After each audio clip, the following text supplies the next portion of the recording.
안녕하세요. 한국초면치유연구소장 김영국입니다.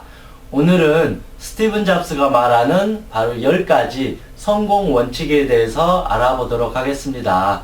여러분들도 저보다도 스티븐 잡스가 누구인지는 훨씬 더 잘 알 겁니다. 그래서 그가 말하는 10가지 성공 원칙, 성공 비결은 무엇인지 알아보겠습니다. 첫 번째, 미래를 예측하는 방법을 연구하라. 단순하게 말하면 그런 거겠죠. 나무를 보지 말고 숲 전체를 봐라. 지금 내가 가는 길이 중요한 게 아니라 저 끝까지의 길이 어떤 과정을 통해서 저기까지 갈 것인지 전체를 보라는 거죠. 그래야만이 예측할 수 있고 내가 그쪽으로 갈 수 있다라는 거죠. 욕심이 많은 사람은 멀리를 볼 수 있을까요? 욕심이 많은 사람은 눈앞에 자기의 욕구만 보기 때문에 멀리 보지 못하기 때문에 결국은 눈앞에 장애물에 꽈당 하면서 쓰러지게 된다라는 거죠. 자기 생각에 빠져 있는 사람, 자기 어떤 이기적인 욕구에 빠져 있는 사람은 미래를 볼 수 있다? 없다? 미래를 전혀 보지 못한다. 그래서 미래를 예측하지 못한다. 그래서 그 사람은 결국 실패하게 될 거고 사업에 있어서도 성공하기가 어렵다라는 거죠. 그래서 미래를 예측하기 위해서는 여러 가지가 필요하겠죠. 자기가 하고 있는 이 한 분야에 대해서 전문성이 있어야 되겠죠. 전문가가 이제 기본적으로 돼야 된다라는 거겠죠. 왜냐하면 내가 이거를 정확하게 알아야만이 이 공이 여기로 튈지 아니면 이렇게 던져서 저쪽으로 갈 것인지 굴러서 갈 것인지를 나는 알 수 있다라는 거죠. 그래서 기본적으로는 내가 그 분야에 대해서 전문가가 되어야 된다. 그리고 두 번째는 어떤 단기적인 욕심에 사로잡히면 안 된다고 저는 생각을 해요. 욕심이 많으면 사람은 눈이 다쳐버려요. 욕심이 많으면 바로 이 눈앞의 것만 보잖아요. 그러니까 멀리를 못 봐요. 눈앞에 이렇게 보다가 앞에 오는 차에 바닥하고 부딪힐 수 있기 때문에 미래를 보지 못하고 결국은 실패하게 된다. 세상은 자꾸 변하잖아요. 이 세상이 변해서 어떻게 흘러갈지를 보게 되면 저쪽으로 갔을 때 내가 이렇게 틀어서 가면 되겠구나. 저기에는 장애물이 있으니까 내가 약간 쉬어야 되겠구나. 저기에 장애물이 있으니까 이쪽으로 배를 타고 건너야 되겠구나. 비행기를 타고 가야 되겠구나 라고 예측을 하면서 그 위험, 리스크를 미리서 방어할 수 있는데 자기 눈앞에 이익, 단기적인 사고에 사로잡히다 보면 앞에 내일 모레 1년, 10년, 20년 후에 어떠한 일이 일어날지를 모르기 때문에 결국은 사업이든 인생이든 실패할 수 있다라는 거죠. 그렇잖아요. 지금 라이터가 개발이 되었는데 나는 여전히 성냥만 만들고 있어가지고 그래 지금 이 성냥이 지금 잘 팔리니까 이걸로 평생 나는 돈을 많이 벌 수 있을 거야 라고만 생각해버리면 안 된다는 거죠. 근데 서서히 이제 이 성냥에서 라이터로 변화가며 이 라이터를 내가 만들 생각을 해야 되고 라이터를 넘어서 또 뭔가를 만들어야 되고 그런 식으로 그런 예측 능력이 있어야만이 미리서 남들보다 더 빨리 준비할 수 있는데 여전히 내가 이거 하나면 최고야. 내 단기적인 욕심과 이익에 사로잡히다 보면 미래를 예측할 수가 없다. 그 사람은 결국은 이 성냥을 만드는데 전문가일지 몰라도 이 미래를 예측하고 이 성향을 훨씬 더 창의력 있게 더 개발할 수 있는 능력은 부족하기 때문에 이 세상 속에서 온전한 소통을 하지 못하게 되면서 오히려 이제 더 위축될 수밖에 없다. 근데 스티븐 잡스가 이렇게 미래를 예측하는 방법을 연구하라 했는데 참 이거는 애매한 것 같아요. 어려운 것 같아요. 그렇게 하기 위해서는 여러 가지가 또 포함되겠죠. 지식도 필요할 거고 다양한 삶의 경험에 따른 지혜도 필요할 거고 또 책도 많이 읽어야 될 것이고 항상 사고가 이렇게 사로잡혀 있는 속 좁은 사람이 아니라 마음이 항상 열려 있어야 될 것 같아요. 마음이 열려 있어야만 저 멀리를 보잖아요. 근데 그 마음이 항상 조급하고 불안하고 짜증나고 힘든 사람은 여행을 가더라도 아니면 길거리를 가더라도 그냥 잘 안 보여요. 그냥 멍하니 가요. 근데 마음이 행복하고 편안한 사람은 길거리를 가더라도 사람들 웃는 모습도 보이고 저기에 있는 꽃이 자라나 있는 것도 보이고, 여행을 가더라도 이 자연의 풍경이 자기한테 들어온다는 거죠. 산 전체가 보인다라는 거죠. 근데 마음이 답답하고 소심하고, 아니 소심한 건 아니지만 마음이 답답하고 불안하고 우울한 사람은 산을 가도 산이 보이지가 않고 자기의 우울한 마음만 보이기 때문에 눈앞을 전혀 볼 수가 없다. 그런 측면에서 보면 이 사람의 심리 상태가 결국은 미래를 볼 수 없게 되는 것과 비슷하지 않는가, 그런 생각을 해봅니다. 즉 그래서 미래를 예측하는 방법을 연구하기 위해서는 한 개인의 사고가 열려 있어야 된다. 마음이 열려 있어야 된다라는 거죠. 마음이 그리고 행복해야 되고 풍성해야 되겠죠. 그래야만이 이 마음이 열려있기 때문에 전체를 볼 수 있는 그런 어떤 이해도가 좀 더 생기지 않을까. 이건 물론 이거는 개인적인 제 생각입니다. 스티븐 잡스는 뭐 다르게 생각했을 수도 있고요. 뭐 이거 간단하게 말하면 그런 거죠. 좀 멀리 내다볼 수 있는 눈을 길러야 된다. 그게 성공에 있어서 가장 중요한 거다. 근데 저는 심리 이쪽 전문가다 보니까 이런 노력도 필요하겠지만 멀리 보기 위해서는 기본적으로 마음의 문이 열려 있어야 되고 풍성해야 된다. 그래야만이 창의력이 생긴다. 그래야만이 상상력이 풍부해진다. 그 놀라운 상상력이 1년, 10년, 20년, 100년 후를 볼 수 있는 지혜로운 눈이 될 수 있다. 그런 측면에서 미래를 예측하는 방법을 연구하는 것이 성공하고자 한다라면 첫 번째 원칙이다. 그렇게 스티븐 잡스는 말합니다. 두 번째, 긍정적인 측면에 초점을 두라. 뭐 자기계발서나 그런 성공한 사람들은 이건 아주 그냥 항상 오는 손님인 것 같아요. 모든 것에 포함이 되잖아요. 뭐 종교를 공부하든 심리를 공부하든 직장 생활을 하든 인간관계를 하든 그 무엇을 하더라도 항상 포함된 거. 긍정적인 사고방식을 유지하라. 이거는 너무나도 우리가 쉽게 알고 있기 때문에 쉽게 지나칠 수 있지만 어찌 보면 가장 중요한 개념일 수도 있습니다. 뭐 스티븐 잡스 같은 경우에도 입양아였다고 그래요. 내가 입양아로 자랐으면 나를 버린 부모에 대한 평생 이제 분노와 적개심으로 인해서 어떤 분노 조절 장애가 생기고 세상에 대한 어떤 두려움, 공포가 생길 수 있는데 스티븐 잡스와 같은 경우에는 자신의 양부모를, 자신을 길러준 양부모에게 항상 감사하고 고마운 마음으로 살아갔다고 합니다. 그것이 스티븐 잡스에게 항상 이 긍정적인 측면이 지금과 같은 어떤 창의력을 기르는데 큰 도움이 됐다고 합니다. 이건 뭐 2번, 10번, 100번 말해도 지나치지 않는 말인 것 같아요. 결국은 다 알잖아요. 긍정의 어떤 의미는 여러 가지가 있어요. 긍정은 항상 위기의 순간 때 우리를 살려줄 수 있는 지에 힘이 된다는 겁니다. 어차피 그런 것 같아요. 똑같이 누군가는 열심히 했는데 이 사람 합격할 수도 있고 실패할 수도 있고 그래요. 그런데 웃기는 게 성공한 사람들의 스토리를 다 들어보면 실패 스토리가 그만큼 더 많다라는 거죠. 수많은 실패 스토리 중에서 그제서야 성공을 했기 때문에 이 사람이 성공이라고 말하는 거지 그냥 갑자기 성공만 있었던 게 아니다. 근데 이 사람도 수십 번의 실패가 있었어요. 그때 부정적인 것에 초점을 두면 어떡해요? 내 인생을 다 갖다 바쳤는데 내가 이렇게 다 노력했는데 나는 이제 돈도 다 떨어져 가지고 아무것도 할 수 없어라고 포기해버리면 인생이 끝나는 거잖아요. 그럼 그 사람은 나는 결국은 실패한 사람이야 라고 부정적인 낙인을 찍어버리는데 성공한 사람들은 결국은 실패 속에서도 항상 긍정적인 거, 할 수 있다라는 자기에 대한 믿음을 끊임없이 유지했다. 그렇기 때문에 성공할 수 있었다. 그래서 두 번째는 긍정적인 측면에 항상 초점을 두라. 부정적인 것에 초점을 두다가는 자기 파괴가 되고 자기 학대가 되고 자신감이 떨어지면서 포기하는 습관이 길어지기 때문에 결국은 도전도 하지 못하게 되다. 그래서 결국은 실패할 수밖에 없다고 합니다. 세 번째, 이건 좀 의아스럽죠. 실패하라. 물론 예전에 제가 10대, 20대 때 이 말을 들었으면 기분 나빴을 것 같아요. 실패하는 게 얼마나 고통스럽고 짜증나고 속상한 일인데 성공하기 위해서 실패하라.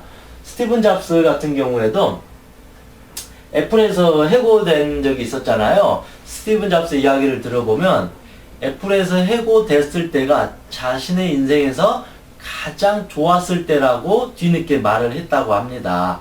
물론 그 당시에는 엄청난 고통이고 아픔이고 패배의 감인데 오히려 여기서 실패하고 회고된 뒤로부터 모든 것을 다 내려놔 버리니까 그때부터 진짜 자신이 원하는 것을 더 개발하고 집중할 수 있는, 오히려 마음의 짐, 어깨의 짐이 다 떨어져 나가 버리니까 이제 밑바닥부터 다시 새롭게 시작할 수 있는 기회가 되었다. 그래서 성공한 사람은 다시 말하지만 수많은 실패를 한다.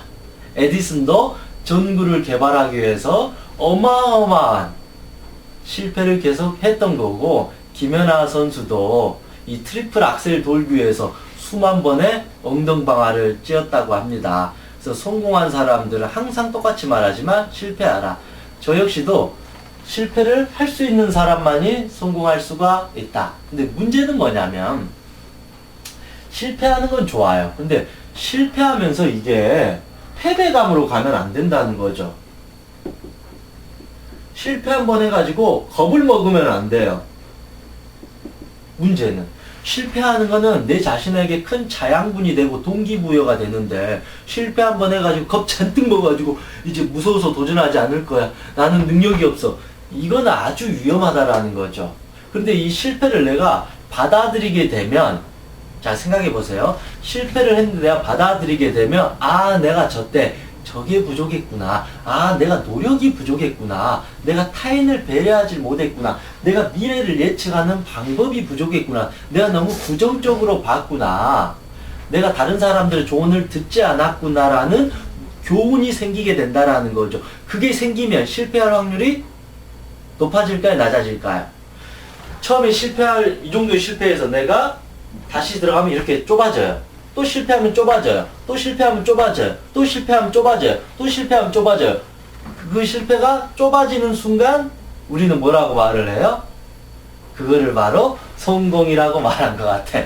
그래서 어찌 보면 성공 밑에는 완벽한 실패라는 것이 받치고 있지 않는가. 그래서 우리가 중요한 거는 실패를 해서 겁을 먹고 도망가고 포기하는 것이 아니라 이 실패를 딛고 실패의 원인을 찾는 거. 그러면 실패할 확률이 그만큼 없어지니까 다음에 또 실패하면 실패의 원인을 찾아버리는.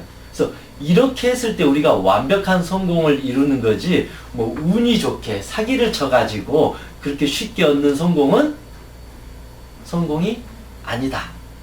왜냐하면 그 사람은 다시 무너져 버리면 일어날 수가 없다. 근데 실패를 딛고 온 사람은 여기에서 무너져도 바로 밑으로 내려가니까 다시 점프하여서 올라갈 수 있는 거죠. 실패를 딛고 온 사람은 여기가 단단하게 견고하니까 여기서 설령 실패하더라도 다시 이걸 받고 올라갈 수 있는데, 실패를 하지 않고 이렇게 올라간 사람은 어떻게 돼요? 지지 기반이 없잖아요. 그러면 이렇게 떨어지기 때문에 실패하지 않는 성공은 결국은 실패하게 된다. 그래서 내 삶에서 실패했던 경험을 너무 나쁘게만 생각하지 말고, 아, 이 실패가 나의 성공에 있어서 훨씬 더 가까워지는 가교 역할을 하고 있다. 내가 더 단단해지도록 도와주는 나에게 좋은 경험이 되었다라고 생각하는 겁니다. 이거는 일부러 긍정적으로 생각하는 게 아니라 실제 어떤 삶을 보게 되면 당연한 거라는 거죠. 일부러 좋게 생각하라 그런 게 아니라 이 실패라는 게 얼마나 내 성공에 있어서 큰 도움이 되는지를 나중에는 알게 된다. 성공하게 되면, 아, 실패를 내가 딛고 일어선 게 수많은 실패가 지금의 성공을 있게 해준 가장 소중한 선물이라는 것을 대부분 성공한 사람들은 하나같이 이렇게 말하고 있다는 것입니다. 그리고 네 번째, 여행하라. 이거 그렇잖아요. 항상 마음이란 건 여유가 있어야 되고 또 행복해야 되겠죠.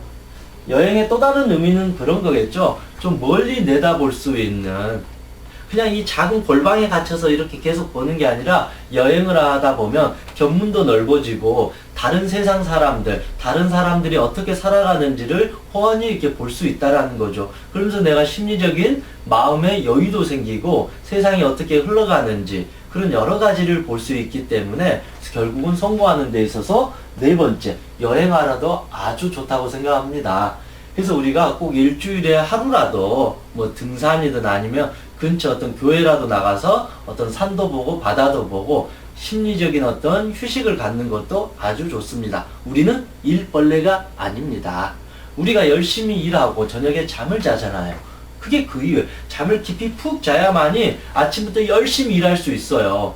한 6일 동안 열심히 일을 했으면 일주일, 주말 쉬라는 소리잖아요. 그때 여행도 하고 운동도 하고 그래야만이 우리의 어떤 몸과 마음, 뇌가 창의적으로 잘 돌아간다라는 거죠. 그렇지 않으면 어떻게 돼요? 숨이 꽉 막히니까 나중에는 숨이 막혀서 아무것도 하지 못해요.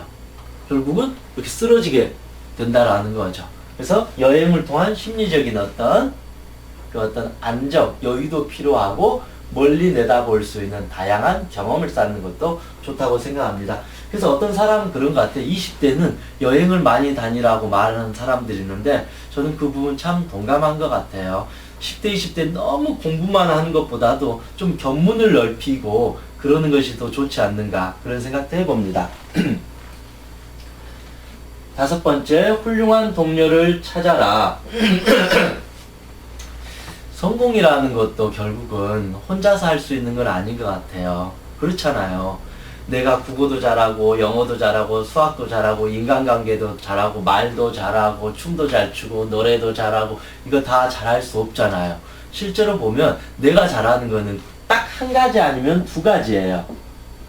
물론 이제 이 한 가지 아니면 두 가지조차 못 해버리면 정말로 이제 괴로운 거겠지만 내가 아무리 열심히 하고 똑똑하고 천재일지라도 천재라는 결국은 어찌 보면 한 가지 잘하는 사람 우리가 천재라 그러잖아요. 와, 얘는 천재다. 이거 정말로 잘한다. 근데 이 모든 것을 잘할 수 있는 사람은 이 지구상에 존재하지 않습니다. 그래서 내가 성공하기 위해서는 내가 가지고 있지 않는 나의 어떤 단점일 수도 있고 내가 가지고 있지 않는 무언가를 갖는 사람들, 이 훌륭한 동료들을 함께 해야 된다라는 거죠. 그래서 나 혼자서는 결코 성공할 수 없기 때문에 내 주변에 훌륭한 동료들을 항상 찾는 노력을 해야 된다. 어떤 그런 말이 있었던 것 같아요. 벌을 쫓아다니면 뭐를 찾을 수 있어요? 벌을 계속 쫓아다니다면 맛있는 벌꿀을 이제 발견하게 되겠죠. 거지를 계속 쫓아다니다 보면 어떻게 될까요? 거지를 계속 쫓아다니. 그러면 같이 구걸하게 되겠죠. 술을 계속 쫓아다니게 되면 나는 알코올 중독자가 된다라는 거죠. 그래서 훌륭한 내 주변에 동료가 같이 있다라는 것은 나 또한 같이 풍성해지고 서로 시너지 효과를 얻게 되고 제일 중요한 건 뭐냐면 내가 할 수 없는 일을 이 친구가 대신 해주면서 나의 어떤 장점을 같이 배가 될 수 있다라는 거죠. 핵심은 나 혼자서 모든 것을 할 수 없다.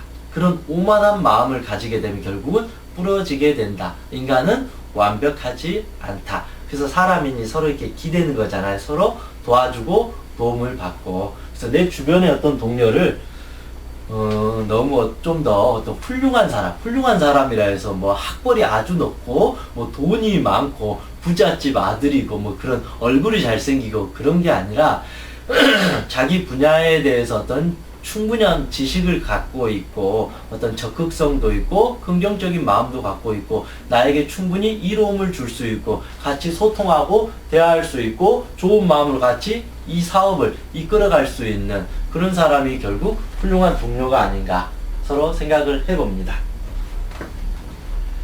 6번째, 위기 상황에서 포기하지 말아야 된다. 스티븐 잡스 같은 경우에도 수많은 위기 상황이 있었을 것 같아요. 그런데 우리는 성공한 사람들 보면 항상 저 사람이 어떤 성공했던 모습만 보잖아요. 와, 부럽다, 대단하다. 스티븐 잡스는 아마 천재일 거야.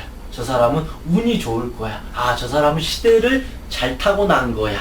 라고 말하겠지만 스티븐 잡스도 수많은 위기가 있었겠죠. 그러니까 6번째 위기 상황에서 포기하지 말아라고 한 거겠죠. 스티븐 잡스와 같은 경우에도 그 애플 컴퓨터를 만들 때 이제 사업이 잘 안 되고 그러니까 그때 이제 포기할까 하다가도 자기의 차하고 모든 것을 다 팔아가지고 그걸로 다시 재기를 할 정도로 이렇게 힘든 상황들이 있었다고 합니다. 그래서 결국은 우리의 의지의 문제라는 거죠. 내가 포기하지만 않으면 끝까지 이걸 잡고 갈 수 있는데 우리는 너무 쉽게 포기해버리는 게 아닌가 그런 생각을 해봅니다. 뭐 그렇잖아요. 중학생들이 공부 열심히 했는데 내가 원하는 고등학교 못 들어갔다고 해서 그걸로 포기해버리고 내가 좋아하는 원하는 대학 못 들어갔다 해서 포기해버리고, 공무원 시험 내가 떨어졌다고 해서 인생 망가졌다 그래버리고, 취업 못했다고 해서, 취업이 지금 잘 안 된다고 해서, 그런다고 해서 누가 그걸 알아주냐 이거죠. 그럼에도 불구하고 내가 끝까지 포기하지 않으면 충분히 우리는 이거를 달성할 수 있다. 포기를 했기 때문에 내가 실패한 거지, 포기하지 않으면 그때는 실패란 단어가 별로 나타나지 않아요. 그때는 계속 성공을 위해서 한 발 한 발 나아갈 수밖에 없다. 그러다 보면 성공에 결국은 가까워지는 거다. 그래서 비슷한 말이지만 위험을 감수하라. 근데 이게 참 이 개념이 위험할 수 있어요. 그렇다고 해서 무턱대고 나 하고 싶다고 해서 뭐 전 재산을 다 날리고 마치 주식에 올인하는 것처럼 내 온 전 재산을 주식에 몰빵. 그래, 나 위험을 감수할 거야. 인생은 한 방이야. 대박이야. 이런 사고방식은 다르겠죠. 위험을 감수하라는 건 그게 아니라는 거죠. 그렇게 무턱대고 아무 생각 없이 상황을 판단하라는 것이 아니라 어떠한 일을 함에 있어서 내가 도전함에 있어서 최상의 시나리오가 있을 거고 최악의 시나리오가 있을 거예요. 와, 성공하면 이 정도가 될 거야. 실패하면 이 정도가 될 거야를 냉정하게 분석해요. 그러면 이 실패할 확률이 보이잖아요. 그럴 때 내가 충분히 이 정도 내가 감당할 수 있고 이 정도 위험은 감수할 수 있다. 실패하더라도 이 정도 내가 커버할 수 있다. 괜찮다. I'm okay라고. 괜찮아라고 했을 때 그때 우리는 충분히 위험을 감수할 수 있어야 된다. 그거를 우리는 용기라고 하는 거죠. 그렇지 않고 그냥 무작정 뛰어드는 것은 용기가 아니라 어찌 보면 좀 어리석은 거고 무지한 거고 멍청한 거라고 생각할 수가 있습니다.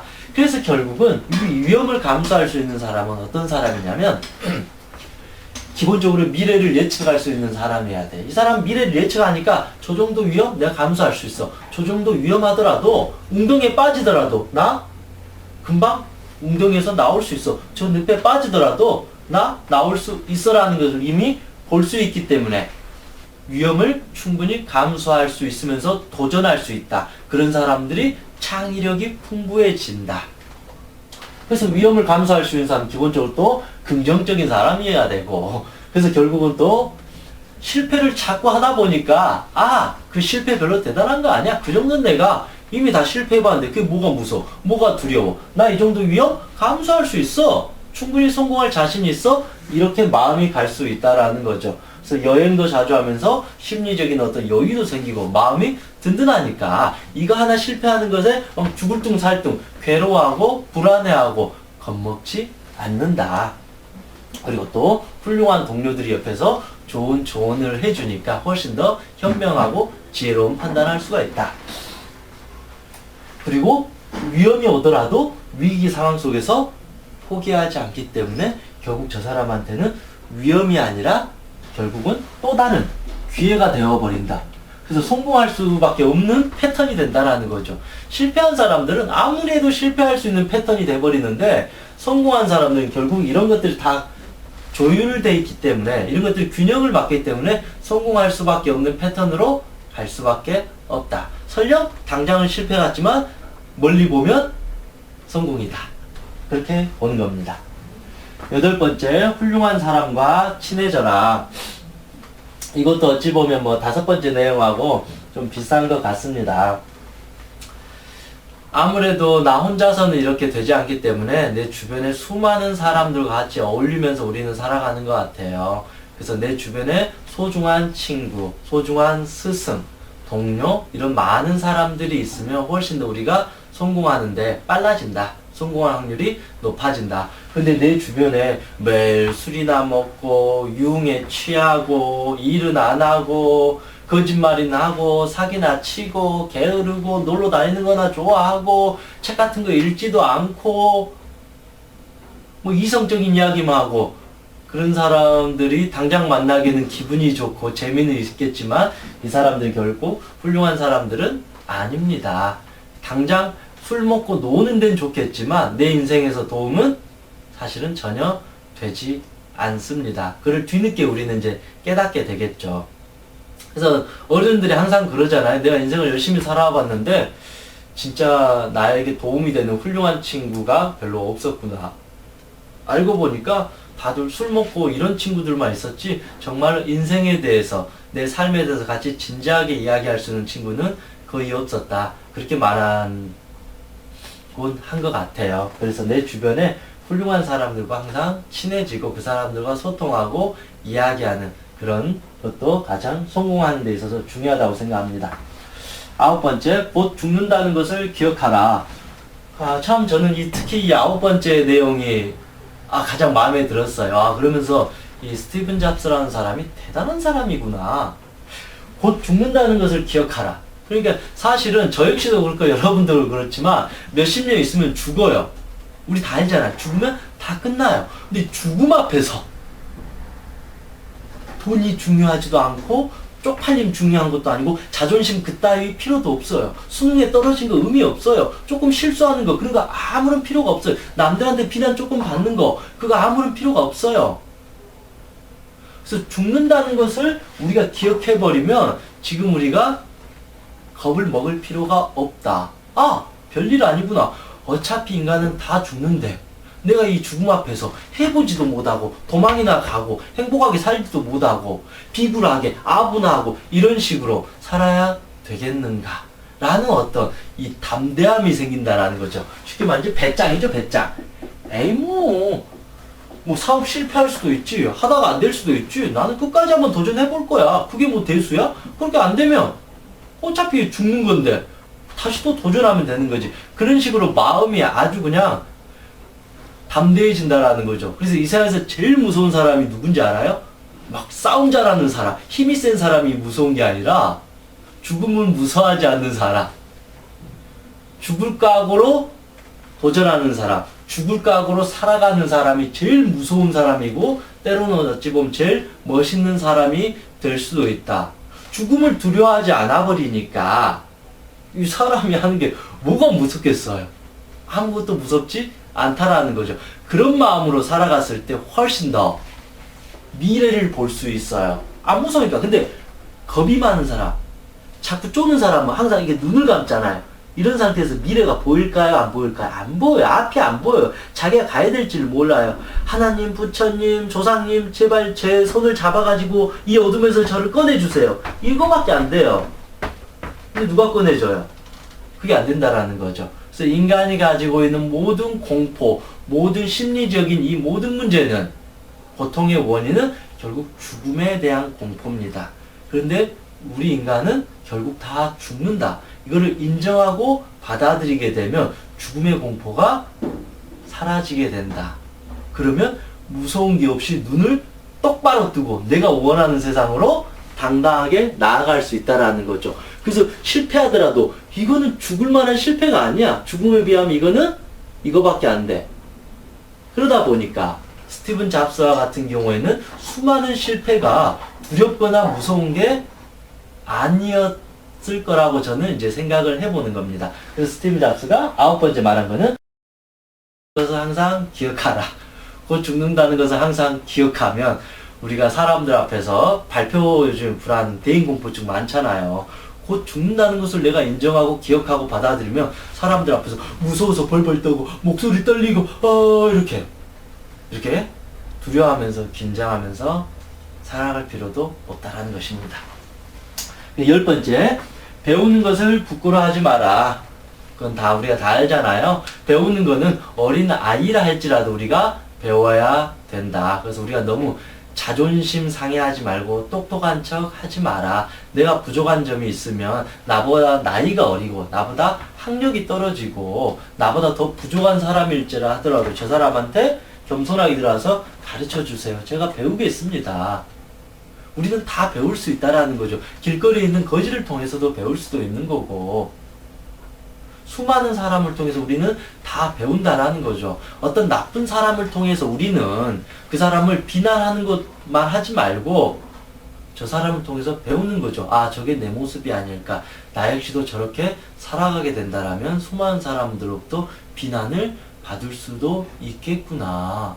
그래서 우리는 정말로 좋은 사람을 통해서 저 사람의 좋은 장점을 배우고 나쁜 사람을 통해서 아, 저렇게 삶을 살아가면 안 되겠구나. 그래서 모든 것이 다 배울 거다. 좋은 것만 찾아가려고 하는 게 아니라 그래서 배우는 것을 부끄러워하거나 창피하지 마라. 근데 가끔 이제 수업 시간에 자기가 궁금한 게 있는데 창피해서 손을 못 드는 게 있잖아요. 이거 이제 부끄러워하지 마세요.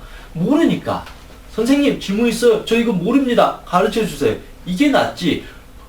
모르면서 속으로 그냥 아는 척 하면서 응 아는 것 같아요. 이게 더 부끄럽고 창피한 거다. 이 사람 평생 모르는 거고 모르는 걸 부끄러워하는 사람 어떻게 돼요? 이 사람은 결국 알게 돼요.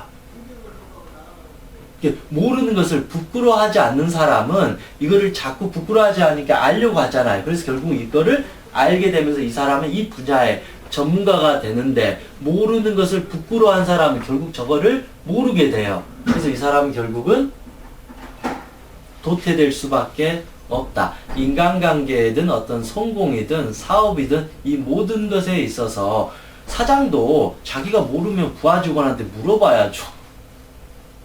사장이 다 할 수 있는 게 아니잖아요. 부모도 모르면 자식한테 물어볼 수 있는 거고 그게 정말로 깨어있는 사고방식이고 더 지혜로워지는 길이지 내가 모른다고 해서 그냥 그걸 부끄러워가지고 가만히 있어버리는 거는 결국은 흐르지 않는 물과 같다. 고인물과 같다. 결국 썩어버린다. 이렇게 딱딱하게 굳어버리는 것과 똑같다.